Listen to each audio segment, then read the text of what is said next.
大家好，接下来呢，我跟大家演示一款呢锁骨发，也是在沙龙里面我们经常会用到的一款，很商业的一款头发，也是很多顾客很喜欢的。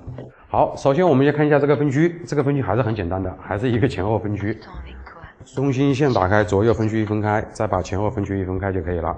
好，这个时候呢，我还是一样的，在我的理解当中呢，所有的头发只分为3个步骤，在不烫不染的情况下，第一个就是我们的一个长度的设定，长度；第二个就是我们的一个刘海，就是我们的刘海跟副刘海的一个设定；第3个呢，就是我们的一个层次的设定，还是回到这3个点。首先第一个，我们先定长度。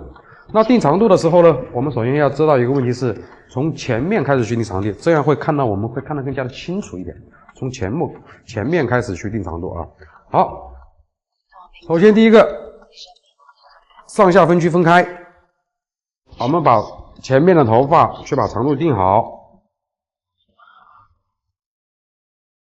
头发向下梳，向前剪1刀平，定到你要的一个位置，比如说我们要在锁骨这里，是不是？那我们就定到这个长度，就直接一目了然，你可以看得很清楚，一目了然会看得很清楚。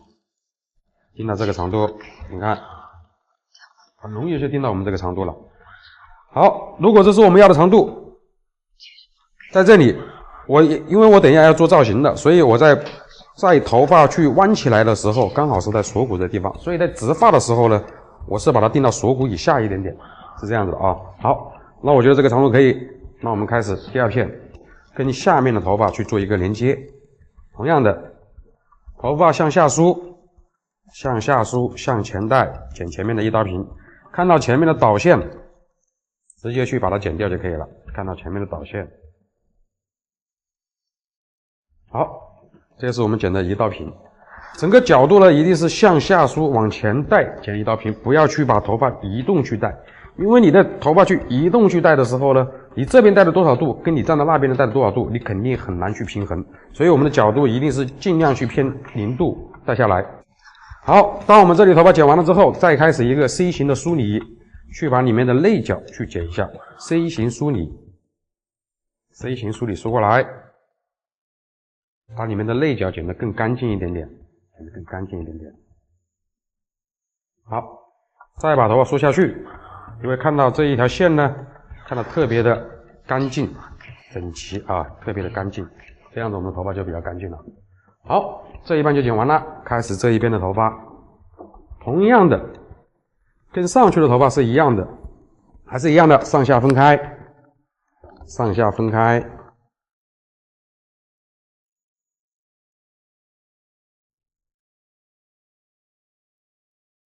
头发同样的向下梳，向前带，但是这个时候呢，为了让头发两边找到对称，所以我们在两边的头发的时候呢，一定要从我们这两边的头发拿到我们鼻子中间的地方，找到这里的一个长度，去把它剪掉，找到这里的一个长度，这也是我们两边的一个长度，再找到我们前面的这个长度，去把它剪掉。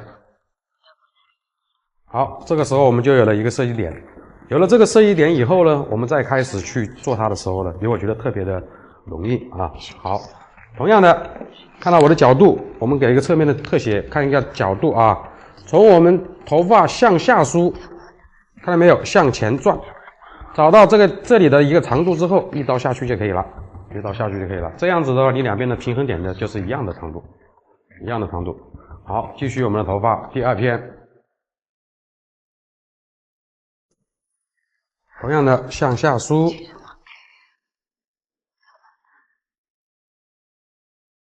好，先把头发梳顺了以后呢，我们的人的站位呢，它一直保持前面的站位，头不用去偏，我们只要去把头发向下梳，向前旋转，找到前面的这个长度，好，底下的长度找到了，一刀下去，继续。好，这个时候我们就把这个长度就连接住了。连接住了以后呢，我们还是一样的 C 型梳理。C 型梳理的时候呢，你不管是从前还是从后都是可以的啊，都是可以的。好，我们可以一个 C 型梳理，头抬起来，一样的 C 型梳理，找到底下的长度，把底下的长度去把这多余的毛毛乳剪掉，多余的毛毛乳。好，头不要动。好，把里面的内角剪掉了以后呢，再覆盖下来。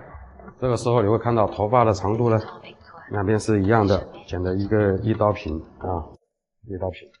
好，现在咱们的两边的长度有了以后呢，那这个时候我们要做的事情是什么呢？就是刘海的设定跟我们的一个副刘海的设定。我们先把前面的问题解决掉，因为在剪头发的时候呢，你更多的时间、更多的设计一定是放到前面，而不是放到后面，因为后面它只是一个长度加上一个层次，而前面的头发呢，是我们整个头发的一个设定的一个顾客可以看到的一个角度，所以它好不好看是在于前面的问题，所以大家一定把所有的问题都放到前面去思考啊。好，这个时候我开始剪刘海，就把我们的刘海区分出来。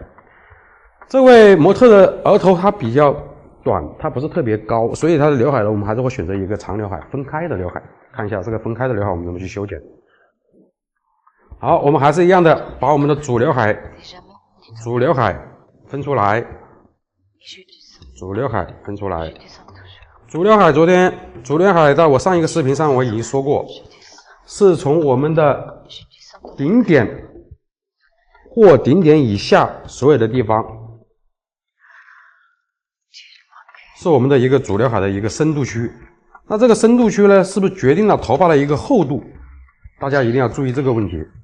你想头发厚一点，那你的深度呢肯定就上一点，那最高是到顶点，因为到了顶点以外的地方呢，它的头发不可能往前面跑，它的头发自然坠落的时候，它一定往两侧跑。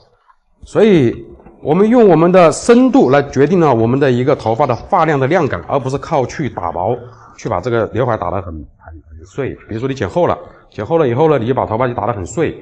当你把刘海打得很碎的，它的质感就会发生变化。所以我们靠深度去决定我们头发的一个量感。那我们还是讲围绕的一个问题，刘海的深度有了之后，最后是我们的一个宽度。宽度呢是决定了我们脸型的大小的一个打开跟一个缩小。还有一个就是我们的长度，长度就是你最后设定的一个落点。比如我的头发剪到这里，当我的头发去弯的时候，一定是在我的鼻尖。你看到没有？我剪到我的嘴角的地方，那我弯起来的时候一定在我鼻尖。那我剪到鼻尖的时候呢，那我弯起来的时候一定是在我的颧骨这里，看到没有？所以你要设定的是你的弯度的一个长度，你不要是我想最后造型之后带鼻尖，那我剪到鼻尖，我一剪到鼻尖了之后，你再弯过来之后，它肯定不会是在鼻尖的。所以大家一定要注意这个点啊，一定要注意这个点。好，那我开始跟它去设定。首先第一个，我们去设定我们头发的一个长度，把整个刘海的一个长度你去设计出来，就是我们两侧的长度啊，两侧的一个长度去设计出来。好，两侧的长度设计出来了以后呢，比如说我现在再剪到我的偏下巴这个地方，再把我们中间的地方的头发拿出来，还是一样的，3根手指的宽度就是我们的一个黑眼珠以内的一个主刘海区。那这个时候我要剪到我的唇角的这个地方，那我弯起来的时候一定是在我的鼻翼的这个地方，看到没有？弯起来一定是在我鼻子这个地方，所以我剪到这个嘴角这个地方。现在你会看到整个头发先第一刀下去定了一个长度，再在第二刀3根手指的中间的位置黑眼珠以内又定了一个到我们的嘴唇的这个地方。这个时候呢，我们是不是相当于有了一个点、2个点、3个点，再靠我们的这个点去做一个连接啊，连接。好，比如说我现在中间的长度已定完了，再把这个头发拉过来的时候，直接做一个过渡的连接，拉到我们另外的一个鼻翼的地方，直接做一个过渡的连接。这个时候你会看见它是一个很好的一个弧形，好，继续我们这边的头发，同样的角度一样的拉低，你只要拉到鼻翼这个地方来就可以了，你不要拉得太远，你用鼻翼去做一个参考，两边都是靠鼻翼的地方去做一个参考，那这个时候你会发觉，你看一下，它就是一个弧形的感觉。好，这个时候你会发觉你的刘海是低层次拉的，所以刘海会有点重，所以在这个地方我们再去一个角啊，去一个角就可以了啊，角度拉起来，你会发觉上面会有个角，我们把这个角先去抹一下，我们这个刘海呢就增加了一点点轻微的层次。那这个时候呢，我们的刘海呢，它就会偏得比较轻了，就比较柔和了，看到没有？它就偏得比较柔和了。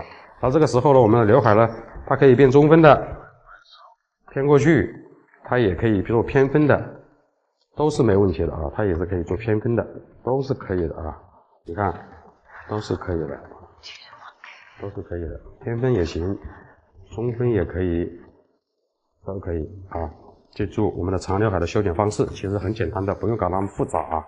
好，把我们的刘海有了以后呢，那这个时候我们是不是要做的是我们一个边沿层次咯？做我们的一个边沿层次。好，这个时候我们还是一样的，继续做我们的边沿层次。还是同样的，我们把前面的头发，所有的头发全部剪完掉。好，那我们再看一下我们的头发做一个边沿层次。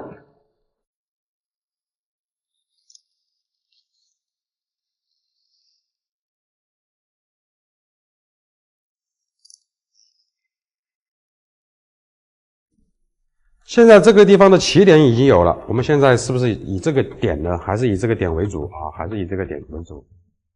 找到我们鬓角的这里的一个边缘层次的位置，好，慢慢的去把这里头发剪上去，慢慢的去把我们这里头发剪上去。同样的，你不需要跟你的刘海先做连接，你只要把这个的边缘层次做出来就可以了。看到没有？一个边缘层次，看清楚了吗？好，继续我们下一片的头发，继续，同样的，在侧部的位置，我们把前区的位置一片靠一片的去把它剪完。同样的，一片一片的去剪完。你现在要注意的事情是什么？你现在要注意的事情是，你不需要去移动，你只要固定在这个地方去修剪。我们只是要得到一个边缘层次，没有必要去移动它，没有必要去移动它。好，同样的，找到我们里面的这个导线，继续找到我们里面的这个导线，继续。好 ，OK， 慢慢的连接过渡过来。你会看到一个边缘层次，而且我这个边缘层次也是偏低的。如果我继续往上连接我的刘海，那证明我的边缘层次这个地方它就会偏大。偏大的时候也会造成一个问题，我上面的头发就会偏短一点。那我这样子我的层次就会低一点啊。连接不连接你自己选择啊，只是你要知道，连了之后这个地方的头发呢就会更短一点啊。好，继续，一直带不到为止啊，尽量让顾客的头往边上去靠一点点，这样子的话，你的靠位呢会贴得更紧一点啊。好，继续我的头发，找到我的头发，同样的找到我头发的一个切口，继续，好，一直剪不到为止就可以了。好，你可以看到现在一个边缘层次的形状。还是以我们这个底下的这个线去做的一个连接过渡，你会看得很清楚。好，这边剪完，再开始我们这一边的头发，同样的，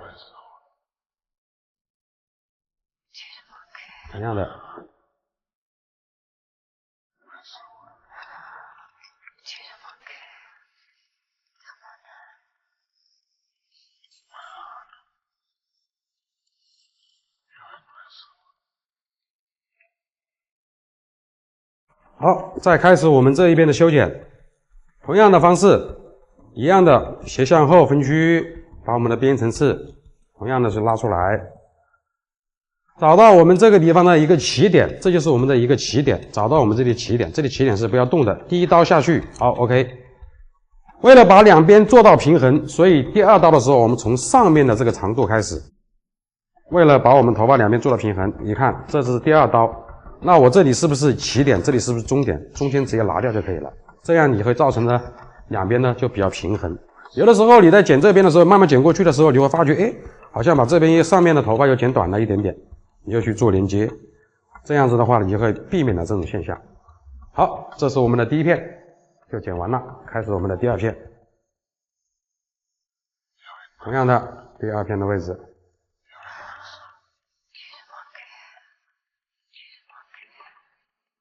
角度同样拉低，看到这里的头发，角度同样拉低，看到这里的头发，继续，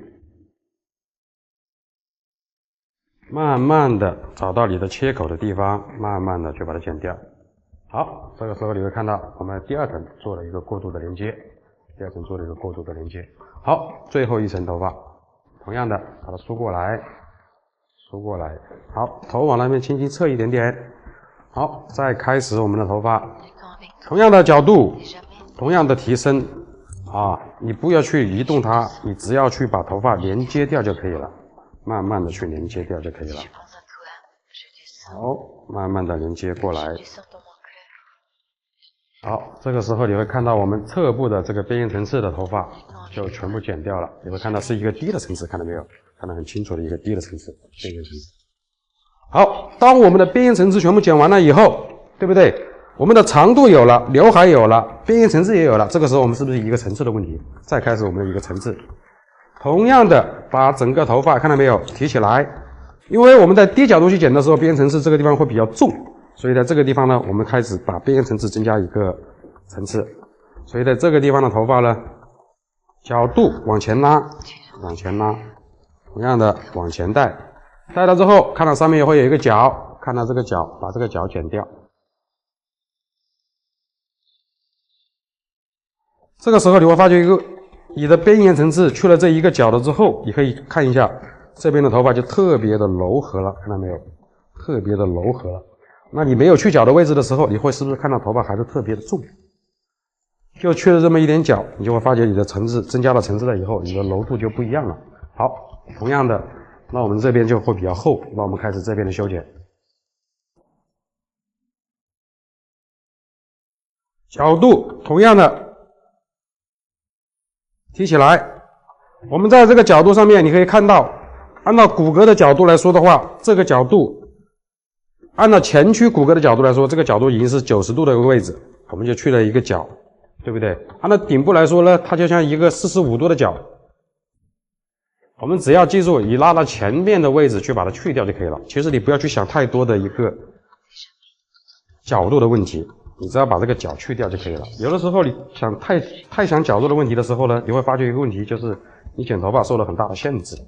你也知道，当你的角度拉高一点，你的头发层次就会大一点；当你角度低一点，你层次就会低一点，只是重量会重一点啊。好，你看一下，现在两边的位置是不是就特别的柔和了？就去了一个角，就特别的柔和。这我们整个前面的头发就剪完了。那我再剪到后面来的时候，你会不会发觉一个问题，就是很简单了，只是一个长度的连接加上一个层次，所以你会觉得其实在剪头发的时候呢，你会觉得很简单，不用去想那么复杂啊。我们一定要把头发做得很简单的一个状态。好，再开始我们后续的一个连接，后部的一个连接。现在你可以去选择两个问题。第一个问题，我们是不是直接从后面这个地方直接拉过来做一条线？也可以，你把头发放到前面，继续这样剪过来，再放过来，也可以。它的区别是什么？当你把头发，如果我们继续往前面去放它剪的时候，你再放过来的时候，后区的头发它会放得长一点。如果我们直接这样去剪它的时候呢，那我后区的头发呢，它就会放得短一点。是你要一个什么样的一个效果啊？你要一个什么样的效果很重要啊。好，那我现在呢，只要从后面开始去把头发设定掉就可以了啊，只要把后面去设定掉就可以了。好，我们开始我们后区的一个头发，现在是一样的，我们把头发分开，上下分开，上下把头发分开。好，同样的把我们的上区分开。现在我剪这一边，我们一边一边的剪，这样子的话呢，你会看得更加的清楚一点啊，一边一边的剪。好，同样的，这个时候我们剪底区的时候呢，让我们的顾客头往下低一点点，这样子的话，我们的角度呢就会更加的偏零度一些啊。好，找到我侧面的这个长度，你看到没有？这就是我的设计点。我这个设计点跟这个设计点是一样的，两边都有设计点的，我直接把它拿掉就可以了。好，现在你看到我的这个设计点，找到我侧面的这个长度，同样的找到我的导线啊，找到我的导线。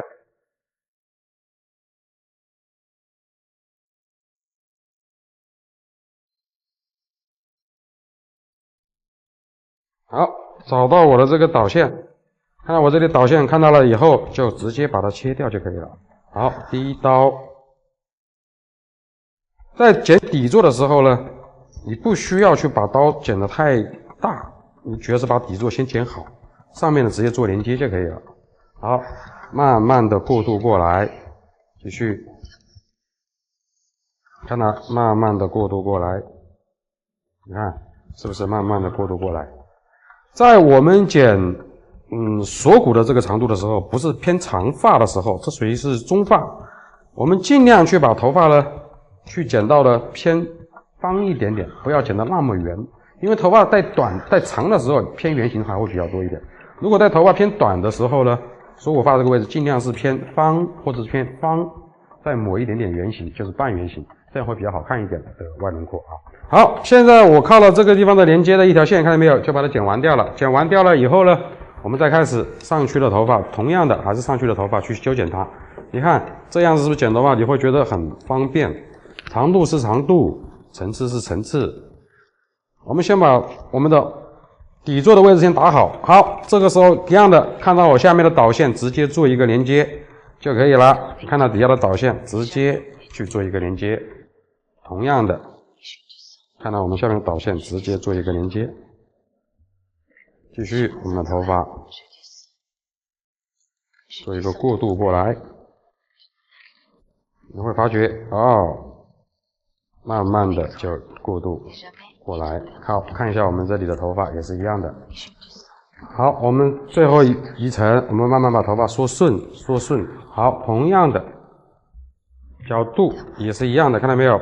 拉低角度，尽量贴到你的身体的骨骼的位置。好，继续随着头型去走它就可以了，随着它的自然的落点，它落到哪个地方你就过渡到哪个地方做连接就可以了。好，继续我们的头发，它落到哪个地方我们就过渡到哪个地方来。好，最后慢慢的回到我们这边的一个点上面。好 ，OK， 整个头发就把这个区域就剪完了，你会看到过渡的很，你会看到头发就是过渡，它就会过渡的很好，看到没有？好，继续我们这边的一半，好，同样的头发拉过来，把头发拉过来以后，同样的我们还是一样的，把上面的头发分开，上去的头发分开，同样的分开了以后，我们还是一样的，把头发放过去。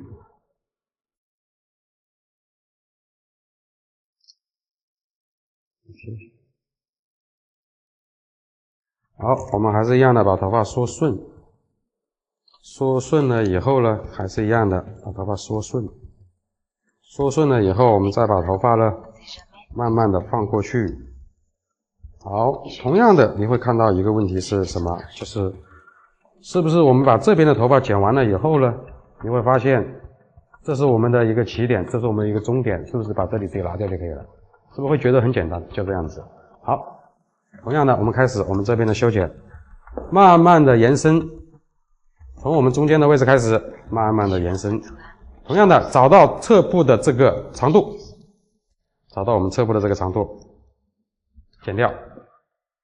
剪掉以后，继续第二片，慢慢的延伸过来。好，是不是慢慢就连接过来了，过渡过来了？好，你会发觉一个问题，是不是在这个地方的头发，你会看到这个起点跟这个终点的交汇处，是不是直接把中间的头发直接剪掉就可以了？好，你会看到是不是就整个头发就过渡过来了？好，继续我们的头发。第二层，同样的第二层，还是一样的，把头发缩顺，直接跟着下面的头发做一个连接过渡就可以了啊。好，它往下低，继续我们的头发向下梳，找到我们下面的这个长度，继续慢慢的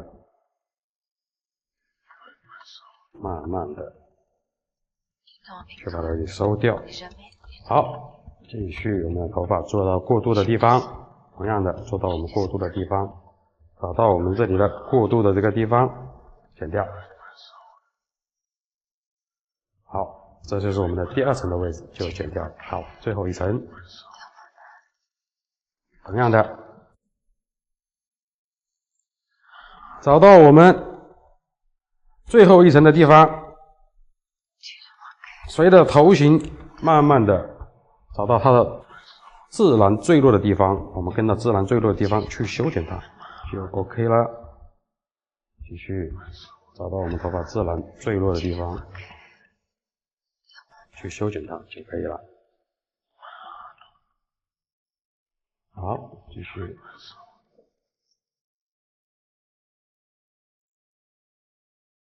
在我们交汇处，看到没有？交汇处的位置，慢慢连接掉了。好，那我们整个头发呢，从我们的边缘层次到我们的一个过渡的后部的长度，就全部 OK 了，就全部 OK 了。好，这个时候我们是不是整个长度就全部已经剪完了？是不是就差头发的一个层次？就差头发的一个层次。好，在底部这里的位置的时候呢，如果你想你的头发更干净点，同样的你也可以选择在这里的头发，你也可以选择去一个内角都没有关系 ，C 型梳理。同样的，因为头发在锁骨的时候呢，在这个地方，因为你的头发提升的时候，你的手是有一个角度的，有角度的时候，这个地方就会产生夹角。所以在这个地方，我们为了把夹角剪得更干净的时候，我们在这个地方还是可以去做一个 C 型的梳理，去把这个夹角慢慢的显得更干净一点点啊，慢慢的干净一点，去收一下它。好，同样的去收一下它就可以了。C 型梳理只要去到里面的你的第一刀是至关重要的，你的第一刀剪掉了之后，后面就跟着你下面的第一刀去做一个过渡就可以了。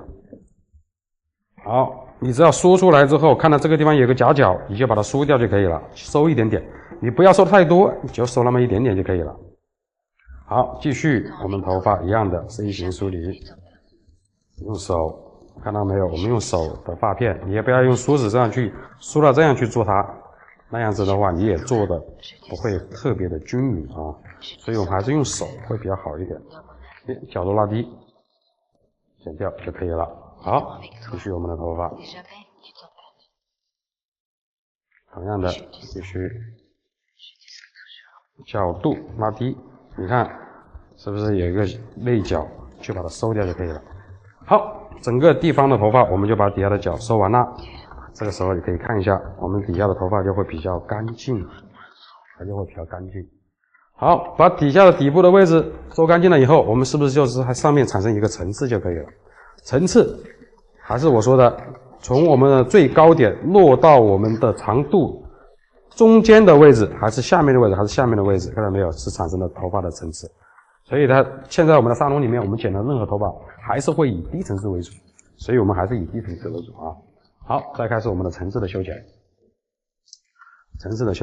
同样的，找到我上面的头发的一个长度，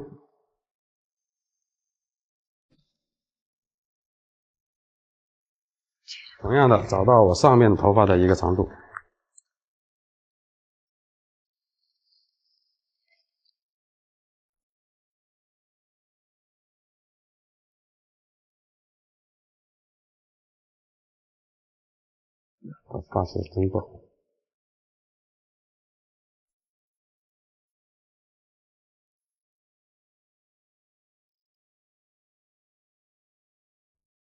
好，同样的找到我上面的这个长度，顶部的一个长度，拉起来，这是一个90度的角度，你会看到前面短的跟后面短的这个地方，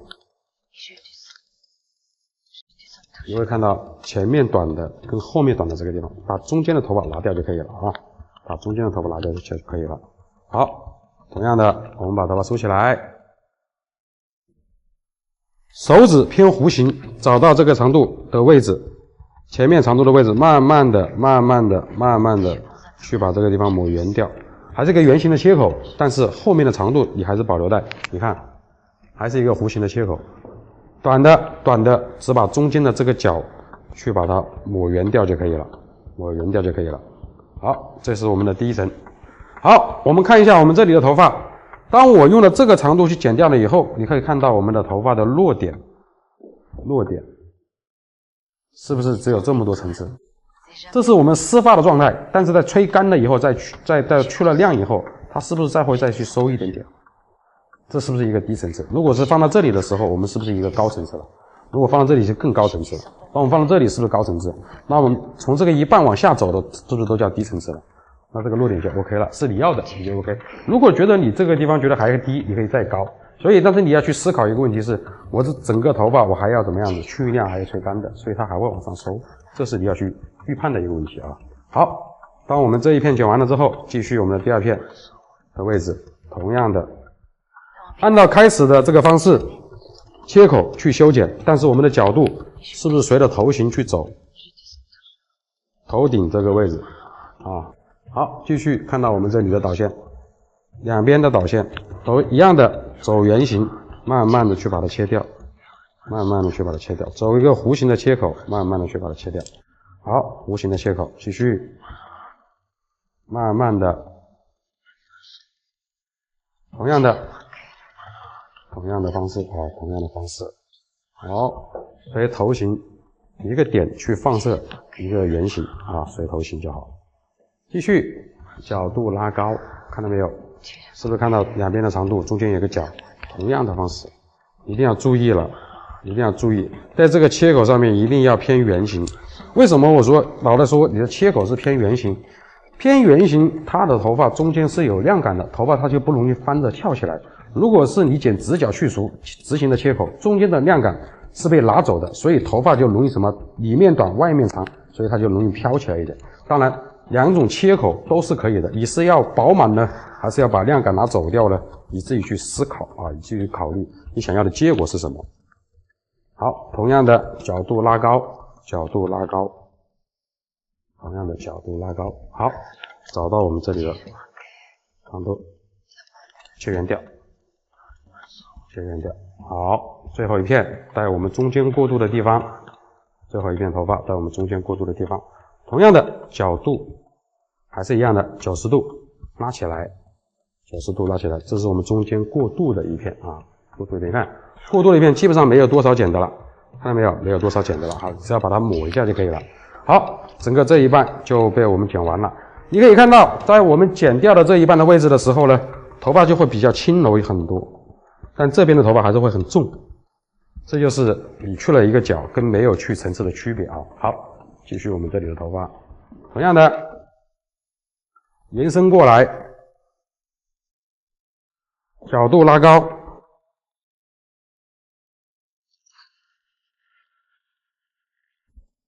同样的延伸过来，角度拉高。好，看到我们这个切口，找到我们这个切口，直接把它剪掉，一定是弧形的，一定是弧形的，弧形的，这里就会有量感。好，继续。所以有时候切口它可以改变头发很多变化。有的时候我们不需要有太多量感的时候，我们是不是可以用一个直角的切口去把它切掉？好，继续我们的头发，慢慢的过渡过来，弧形的慢慢过渡过来，继续，同样的角度拉高，角度拉高，好。找到我们这里的切口，同样的去把它剪掉。好，最后到我们中间过渡的地方，同样的中间过渡的地方，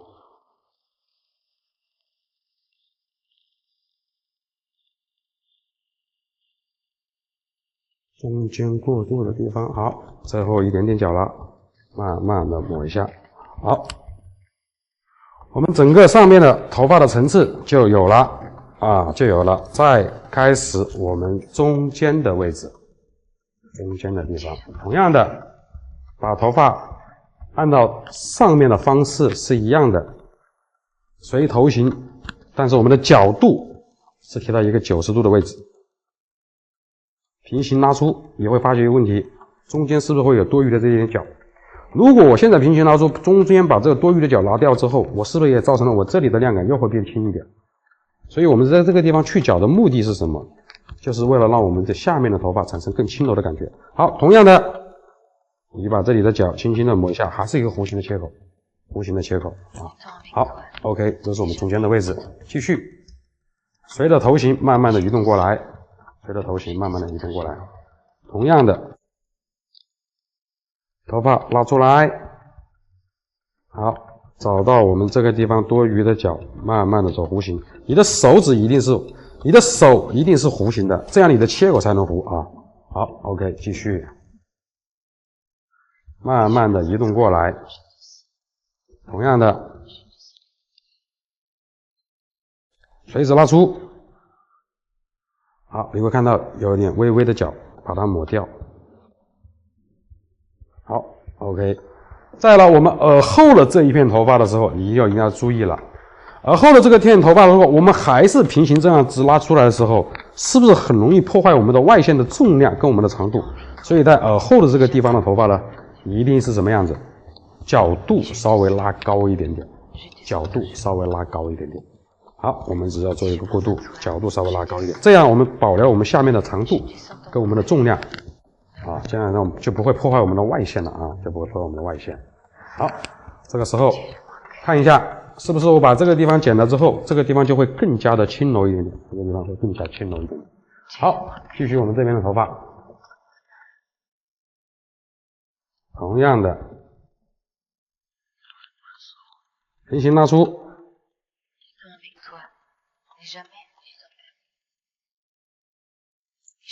平行拉出，继续，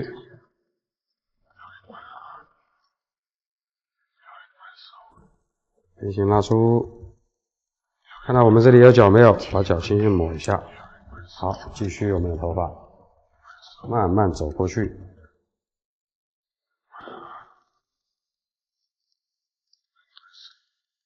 同样的，看到这个角，慢慢把角抹掉。好，到了我们耳后这一片，也是注意的，跟那边一样，角度拉高，保留下面的长度跟我们的重量，角度拉高，把上面抹掉就可以了。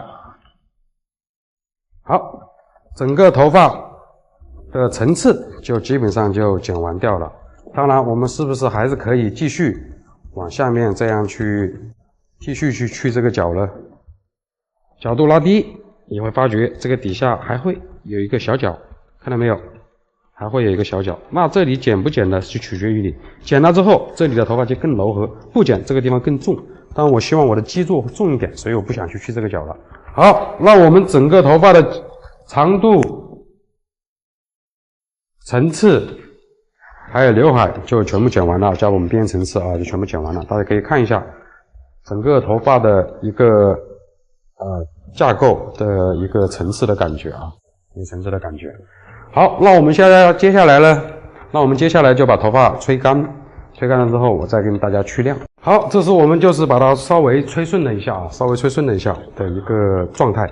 现在只有一个结构，我们开始再去我们的一个去亮的一个处理啊，一个去亮处理。好，结构我们已经有了以后，再开始我们的去亮。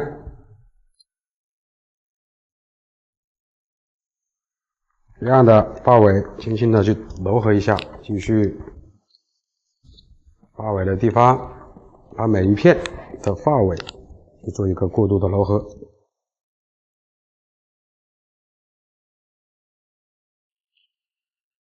每一片的发尾的位置去做一个过渡的柔和。继续，同样的。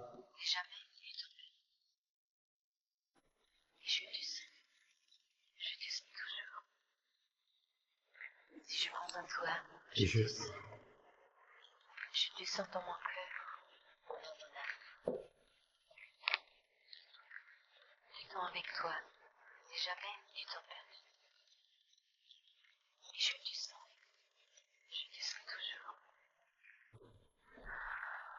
好，再在我们的上去的位置。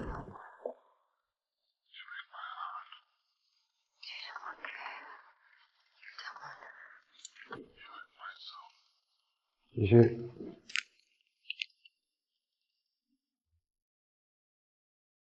点剪的时候，大家一定要注意是什么事项呢？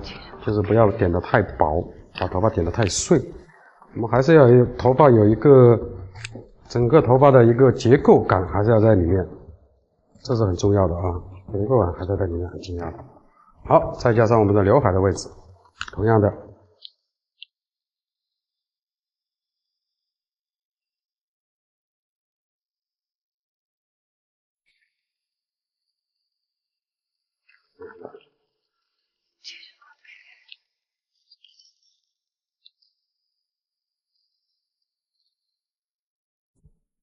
好，先去把所有的发尾先去柔和一遍，好，这边是柔和完的一个效果啊，柔和完的一个效果。好，我们继续这边的一个头发的一个柔和度，同样的，还是一样的，我们把前区的地方先去柔和。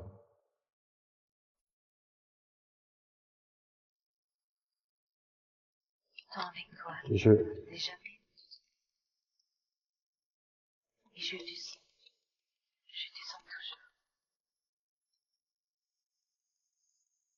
继续我们的头发，每一片头发一定要做均衡，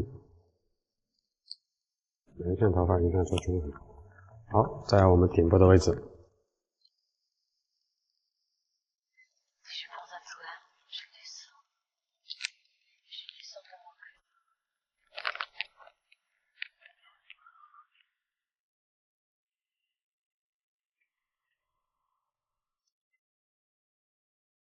继续我们的头发，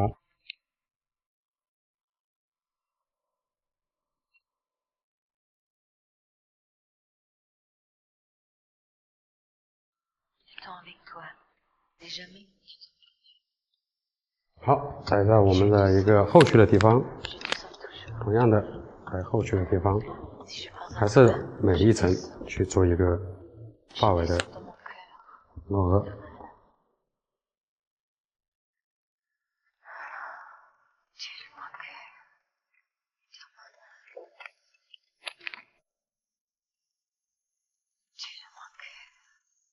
记住，不要去把头发剪得太碎，只要把我们的切口的位置去把它破坏掉就可以了，保持头发的一个质感。不论你是直发还是烫发，你都需要有质感。越碎的时候呢，头发的质感呢就不会很强。继续。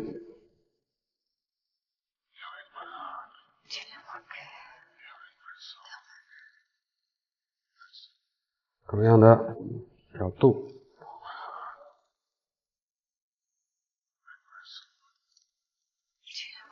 继续我们的头发。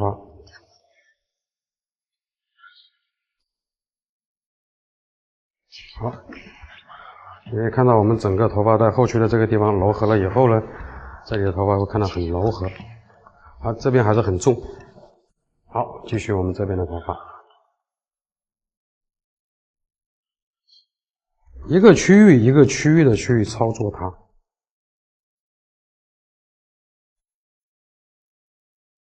好，继续我们的头发，同样的一个区域一个区域的去操作。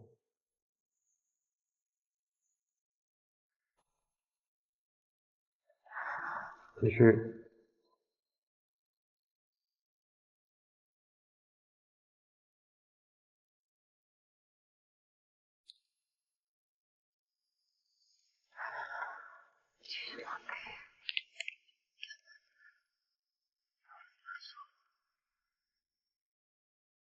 同样的，在头顶的位置，继续。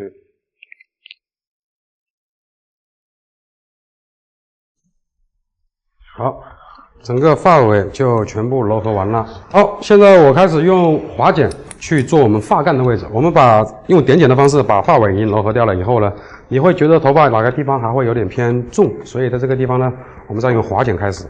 还是同样的，我们从侧面的地方开始，同样的，我们去把头发发片拿出来，你看一下，这一个发片拿出来之后，这里比较薄，这里比较薄，所以这个地方会比较重一点点，所以在这个地方我去划一下，我们只划重的地方就可以了。在我们就是脸部前区的地方的时候呢，耳前的这个区域的时候，一般的量感都不会太大，一般的顾客的量感都不会太大，所以在这个地方只是轻轻的去做一下你比较偏重一点的地方而已，真正量感大的还是在后区，所以在这个地方我们只是轻轻的去划一下就可以了。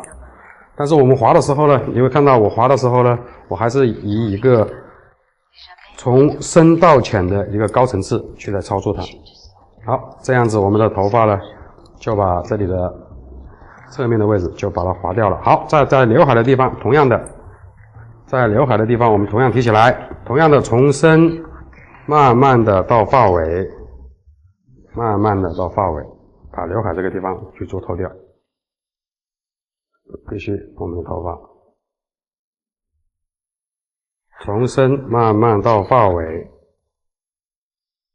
在去亮这一块的时候呢，你只要记住了是在某些点上面去保留头发的一个质感，但是至于去多少的亮感，全是决定你最后的一个方向，你的一个风格跟你的一个个人的一个眼光的美感。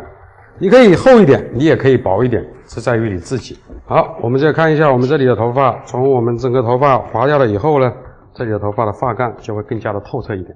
好，再开始我们这个侧面的开始，也是一样的，这个侧区，同样的，我们一定要养成一种好的习惯是什么？我们这是在先把前面的地方先把它处理好，我们每个区操作它。你看，在侧部的位置，这个地方头发比较少的地方，基本上你的剪刀的力度就不要下太大，稍微划一下。那你划头发的时候呢，就从中间的地方开始，慢慢的到发尾就可以了，到发尾就可以了。但是你要记住一个问题是什么问题？就是在我们发际线周边的这一圈都不要去划掉，因为为什么？怕你划了之后有短头发，别人扎的就扎不起来，会有短头发跳出来。所以发际线周边的这里的头发都不要去划它，这样我们扎头发的时候就不会受影响，它就不会受影响。所以这个点大家要注意啊，大家注意。好，同样的我们还是一样的，从1/2的位置慢慢的去划下来，1/2的位置。好，继续我们的头发，同样的角度拉低，同样的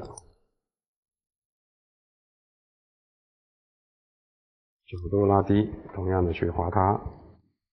角度拉低，在顶部的位置注意不要去划得太多，我们要保持顶部的一个质感。好，我们在刘海的区域也是一样的，刘海区域也是一样的，慢慢的划过来，慢慢的划过来。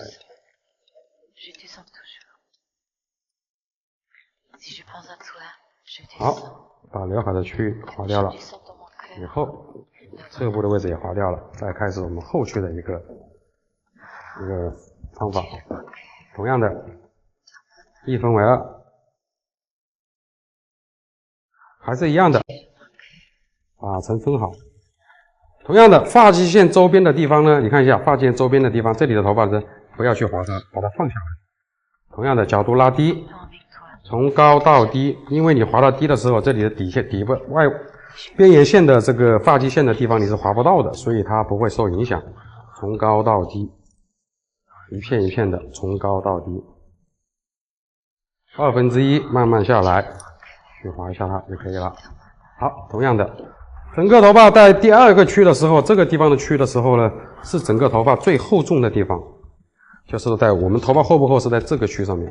所以在这个区上面的话呢，你一定要去看一下这里的头发的亮感，解决的亮感的问题就是在这个区上面。解决这个亮感的问题啊，这个时候我的角度是会偏高，你看到没有？那我划的时候呢，基本上我就没有把下面头发放下来，我是角度直接偏高了之后，看到没有？从中间做了一个等层次，下面的头发我用了一个是个低角度的高层次啊。好，顶部的位置我们先保留它，不用管它。好，现在可以看一下我的发干的位置去划了以后呢，你可以看到明显这个地方收掉了，这个地方还是有点重，看到吗？这个地方明显就轻掉了。好，再开始我们这个区，同样的分3层，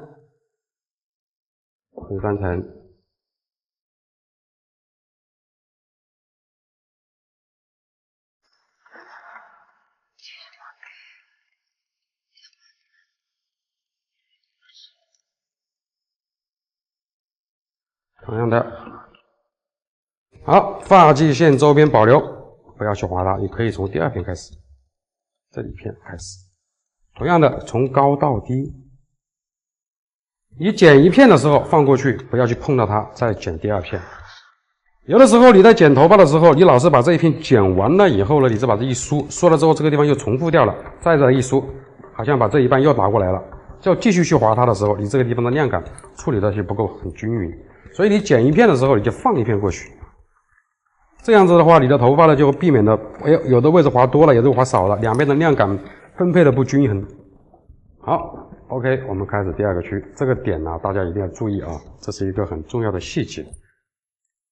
好，在中间的位置，我说这个地方是重量区，所以在这个地方呢，我们用等层次的方式去划它就可以了。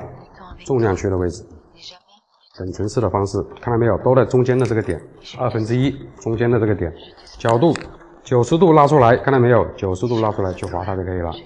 继续。好，这样子我们就把这里的头发就划掉了。到了我们顶部的位置，我们为了保持头发的一个质感，不要那么毛躁，在顶部的位置的时候呢，那我们在这个地方的区域，我们还是一样的，角度拉高。你看我们去划它的时候，还是选择一个什么？从深到浅，是不是保持了上面的一个长度？这样的头发呢，就会制造上面的一个质感，不会去破坏掉，而是我们把里面的头发拿掉了。这是一个高角度低层次啊，高角度低层次，越在上面越是发尾。这样是保持上面的一个光泽感，因为我们的毛鳞片没有受到伤害，所以头发就不会毛，减少了它的一个伤害。好，继续慢慢的过渡过来，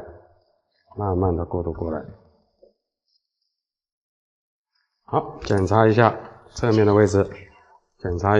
好，继续，这样子呢，我们这里的头发呢，你看手一抓，它就容易在走动的时候呢，或者是手轻轻拨动做造型的时候，这样头发才能松动，它才会松动感。那你如果说这个地方的头发不去量的时候，你看没有？这个地方的头发你看没有？拉起来的时候，你会觉得很重，而是靠产品去打起来的，而不是你真正的去靠造型，轻轻手一碰，你轻轻手一碰的时候能出来的时候，你造型轻轻一造就出来了，所以这个很重要啊。好，再继续我们的头发，同样的，跟相同的方式，你看没有？剪了一片之后放过去，不要去碰到它。继续，剪一片放过去，你要养成这种习惯，这样头发才能均衡。还有一个就是看到头发里面薄的位置就不要碰到它。这样子头发，因为上一次头发可能不是你剪的，你会看到你头发，有的位置很薄啊，有的位置又很粗，那你就把粗的位置去一下就可以了，薄的位置不用去管它。好，我们同样的去检查一下。好 ，OK。好，整个顶部的位置我们就处理掉了。处理掉了以后，我们还是一样的，把头发提起来去做一个交汇的检查。好，中心点提出来，同样的把发尾的位置看到没有？不要去破坏太狠，只把发尾检查一下。我们在这里的头发去拉它的时候呢，好不好去蓬松它？你看了，很好的去松起来了，看到没有？很好的去松起来了。从我们侧面的位置，你会看得很清楚，就很好的蓬松出来了，看到没有？从我们侧面的位置可以看得很清楚，对吧？好，继续，同样的还是一样的，我们在这个地方的头发提起来看一下，看看哪个地方有不均匀的地方，发尾掏一掏就可以了。好，再看一下，就会很清楚的看到我们头发的一个流向啊，很清楚的看到我们头发一个流向。好，整个头发的量感全部去掉了以后呢，那这个时候我们就要注重的是一个什么？是不是一个我们的一个刘海鬓角的位置？就是当我们的顾客扎起来了以后，我们这个鬓角应该是怎么去处理它？这是你也要去思考的一个问题。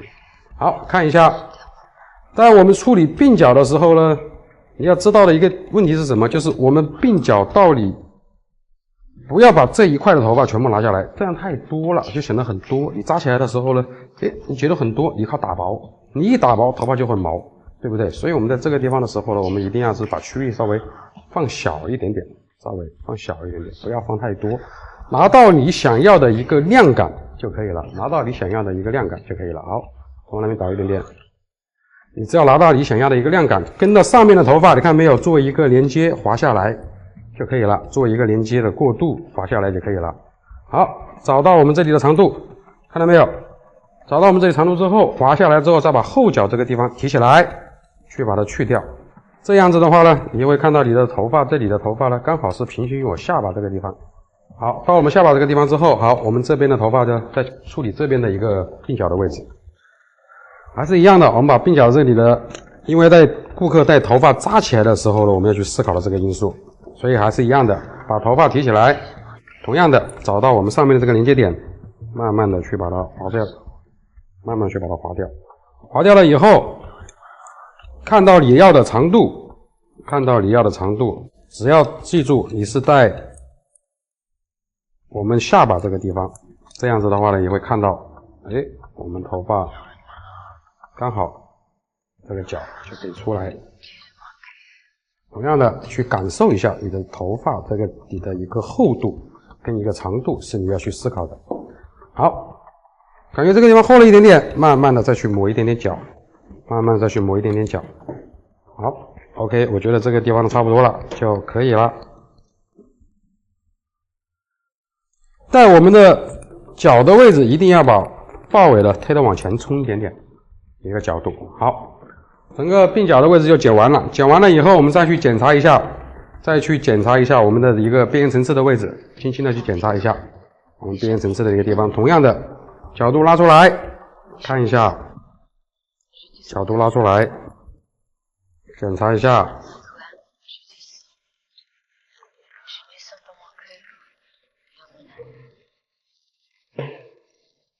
同样的检查一下，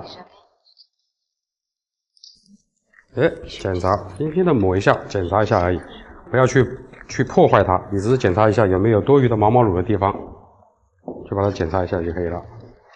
同样的，我们在侧面的位置也是一样，角度拉出来，同样的去检查一下，继续，同样的头发提出来，轻轻拉出，看一下有没有多余的毛乳，去检查一下就可以了。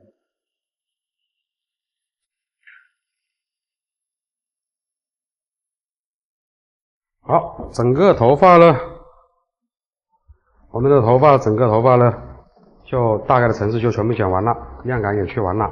那我们再去打一点点轻的去打一点点精油，轻轻的打一点精油，去看一下。